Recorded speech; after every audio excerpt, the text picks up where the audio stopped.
we're going to make maple oat nut scones. It's actually a clone recipe or a copycat recipe of the Starbucks. There are quite a few out there. This is only one of them, but give it a try and let's get started. First, let's start with a large bowl, and we're going to start off by putting 1 cup of oatmeal. And what I did, I actually ground it in my processor till it became very, very fine, as you can see. And that was 1 cup of quick or old-fashioned oatmeal or oats. And put that in your bowl. The next thing that you're going to put in is actually 1½ cups of all-purpose flour into your bowl. We're going to put 2 tablespoons of granulated sugar, 1/2 teaspoon of salt, 1 tablespoon of baking powder, and we're going to just mix that up with a spoon or a spatula, whatever you want to use. And just combine it in your bowl. Mix it well. The next thing that you're going to do is you're going to put in 2 tablespoons of maple syrup. It can be whatever brand that you want. Want to get that all out of there. And we're going to put 2.5 tablespoons of cold butter. I'm going to put that in. I went ahead and cut it in very tiny little pieces. I don't know if you can see that, but I made them very small. And now I'm actually just going to start pressing that in and breaking up that butter. Now you can use a spoon for this too. And just keep bringing it in, mixing it and breaking that butter down to even smaller pieces as it's being cut into this. All right. And then just give it a good stir again with your spoon or your spatula. The next thing you're going to need is actually 1/2 cup of either half and half or heavy cream. I'm using half and half today. And I went ahead and I took 1 large egg and beat it ahead of time, and I'm going to pour that into the half and half. And then I'm just going to beat it in a little bit into the half and half with the egg. And now I'm going to add actually a maple extract. And I'm going to be putting in 1/2 teaspoon of that. Now if you like a little bit more of the maple extract, you could put 3/4 teaspoon, but I like to use 1/2. And I'm just going to beat this all together. And it's going to become a light chocolate color once it's beat in and mixed well. So it'll look like this. And then I'm just going to slowly pour this into my dry mixture. Now some people would like to use a hand mixer for this. You can go ahead. I just do it by hand. It seems faster. And then just combine it real well. And it's going to start making a dough for you. And it's going to look like this. Once it's all combined. Okay. And you're going to add pecans, or if you prefer walnuts, 2/3 cup coarsely chopped. So I'm going to throw those nuts in, and now I'll just combine it all together.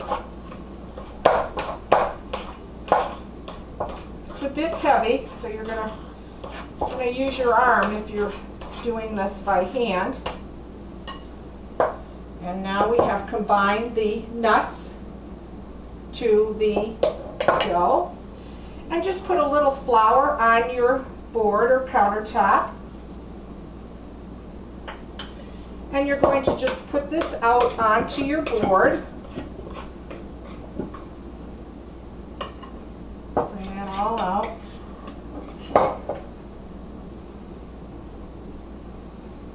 get a little bit more out of my bowl. There we go. Get rid of that. And then with just a little bit more flour on the top, just knead it, bring it in together a little bit, folding it so that it's well mixed. And the flour helps it to come together and it's not sticking to your hands. So just knead it a little bit by hand. Then once you do that, just start patting it out to anywhere from an 8 to a 10-inch circle. Sometimes you need a little bit more flour too to be able to get it off your counter. But I'm going to use a little tape measure here to show 8 inches round. Here we go. And it looks like that. And then you're going to need a cookie sheet or some type of baking pan, and go ahead and just spray it, but spray it very heavily. And you're going to lift this.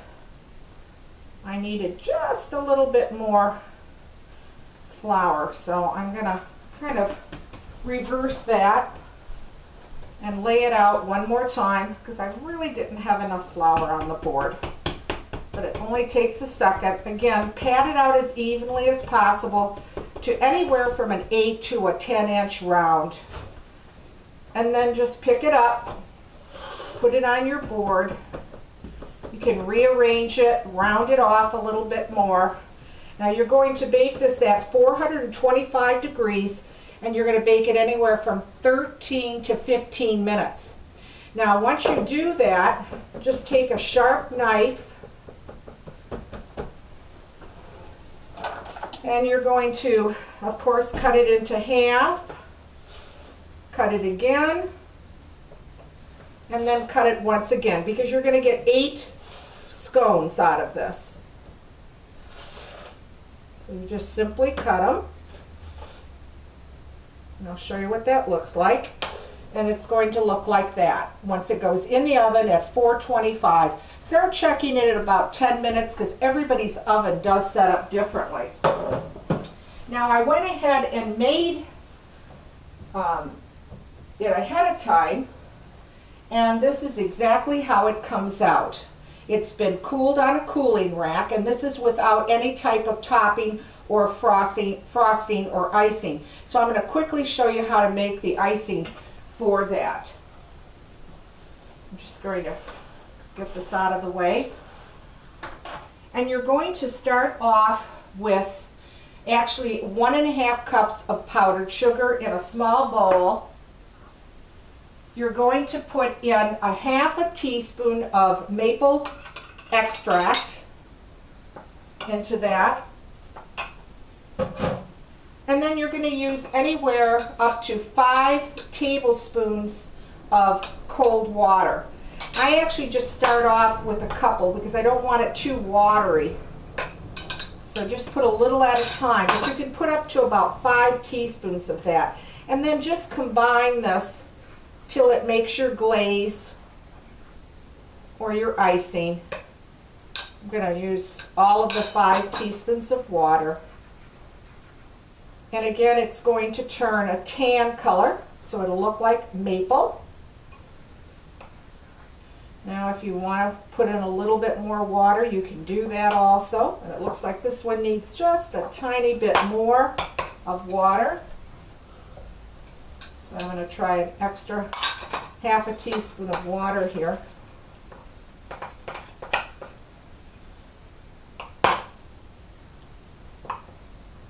Combine it with a spoon. I'll put just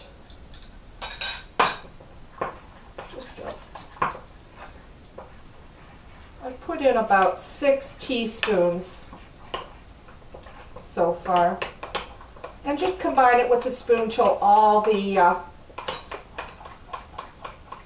sugar comes together and you don't have any lumps. I have some made ahead of time to show you.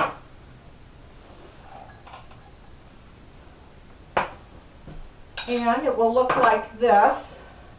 It does harden up a little bit as it sits, which actually is better because it'll adhere to the scones better. And I'm just putting a piece of plastic wrap on my counter.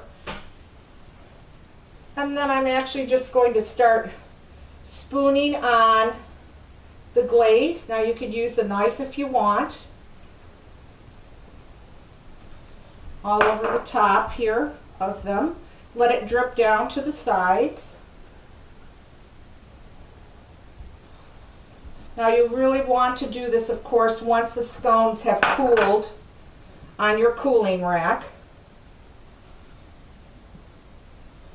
And just spread that out. You're going to have plenty to cover it. Now you can garnish it also with a nut on each scone if you want, or you can garnish it with crushed nuts all over the top. It's really up to you. And I'll show you what that looks like in just a second. I want to use this all up on the scones.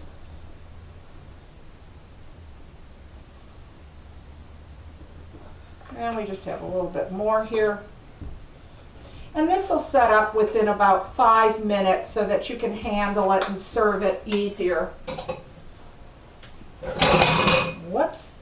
So it's going to come out and look like that. And here we'll just plate one for you here to show you what it looks like.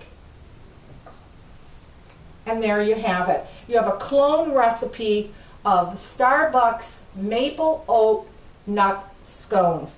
I hope you like this one. Let me know. Leave a comment. Tell me what you think. Thanks for watching, and please subscribe.